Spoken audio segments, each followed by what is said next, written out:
In this session, we want to talk about a prominent theme concerning the end of the age, which is called the Day of the Lord. The Day of the Lord is actually mentioned 100 times in scriptures, 80 times in the Old Testament, 20 times in the New Testament, and it's also referred to as that day or the great day.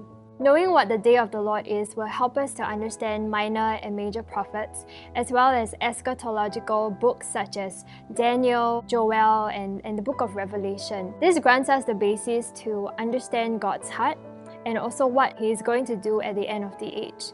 It also helps us to see everything that happens as part of God's entire narrative rather than isolated events. It also points us to the main person behind the Day of the Lord. So what is the Day of the Lord? It is not Sabbath, it's not referring to Sunday, but as the name suggests, the Day of the Lord. It is really the Lord's Day, it is God's Day. And in this time, God will openly display His sovereign leadership in an unusual and unprecedented way for all to see. There will be no doubt that it is God, there will be no explaining away, but it will be obvious and clear that God has broken in and God is moving. So why is it unusual? It's because the usual way that God deals with us and deals with nations now is one that is filled with great patience and great restraint when it comes to sin. 2 Peter 3 verse 9, it tells us that the Lord is not slack concerning His promise, but He is long-suffering toward us because He desires for us to repent. So the Day of the Lord is a unique time frame in which Jesus will act in the natural realm in great power for His people and against His enemy. It's a unique time frame where God will act in two aspects. One will be great power for His people, and second, great power against His enemy. And so the Day of the Lord has twofold aspects, it has twofold contrasts. And we see this in Joel 2 that says, "The day of the Lord is great and very terrible."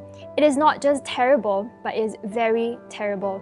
And again, we see this contrasting descriptions of the day of the Lord even in Malachi 4. Malachi 4 verse 5, it says, "The coming of the great and dreadful day of the Lord."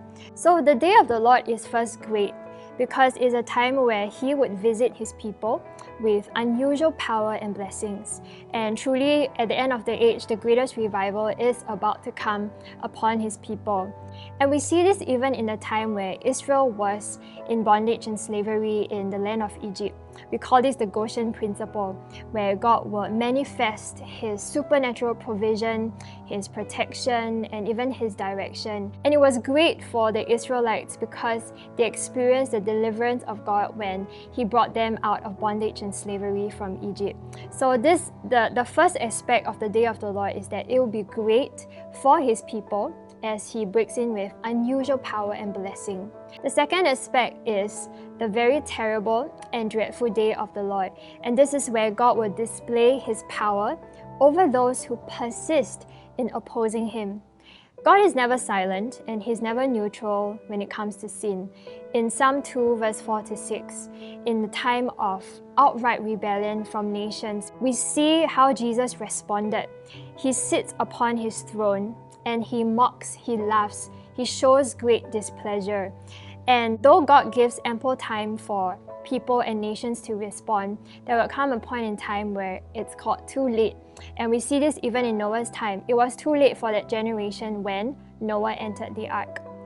Some examples of this very terrible and dreadful day of the Lord that we see even in biblical history. The first would be in the days of Noah when God sent the flood of judgment against sin. The 10 plagues where God released upon the nation of Egypt when they refused to let His people go. And even the Babylonian invasion of Israel was a terrible day of the Lord because it was a judgment of God towards, or rather against, the rebellion of Israel and their refusal to turn to the Lord.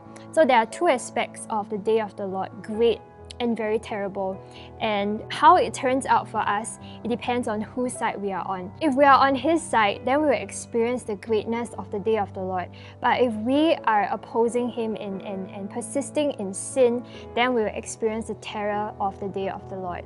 So the day of the Lord is also separated into the broad day of the Lord and the narrow day of the Lord. And this points to the time frame that it would happen. So the broad day of the Lord actually starts at the final 3.5-year mark of human history, and it will go through all the way to the end of the millennium, of that 1,000-year reign of Christ. And the narrow day of the Lord refers to that specific time where Jesus would return on the clouds in the fullness of his glory, where he would return again for the second time on the earth. So this is the broad day of the Lord starts from the final 3.5 years all the way to the end of the 1,000-year reign. And the narrow day of the Lord is that specific time where Jesus is returning. So the broad day of the Lord is an important and prominent theme for us to understand the end of the age. And here are some passages that actually talk about the day of the Lord. You can find it in Isaiah, Ezekiel, the book of Joel, Amos, Obadiah, Zechariah, Malachi, 1st and 2nd Thessalonians, 2nd Peter, and Revelation.